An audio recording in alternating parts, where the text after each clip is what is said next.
Ella es paraguaya, de Caacupé, y no hay paraguayo que no la quiera.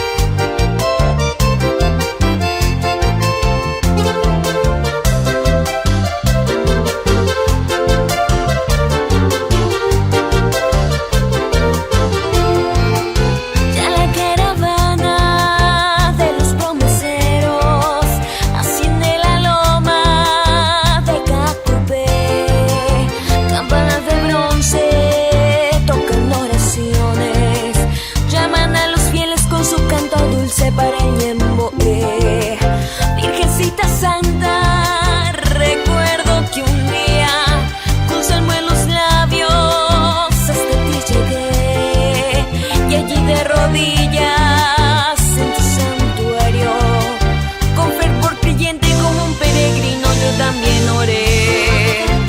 Oh Virgencita de los milagros, tú que eres buena, oye mis ruegos, vengo a pedirte que tus perdones lleguen a mí. Caudal de hechizos y de ternura, y en tus ojos que son azules como ese cielo que cubre el suelo donde nací.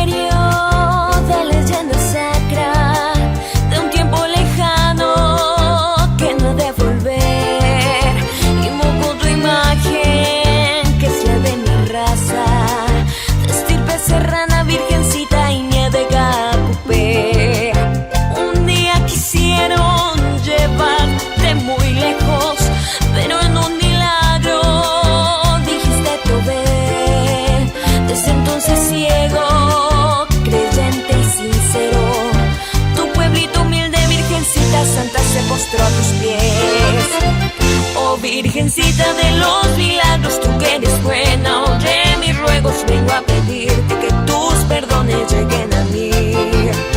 Caudal de hechizos y de ternura, y en tus ojos que son azules como ese cielo que cubre el suelo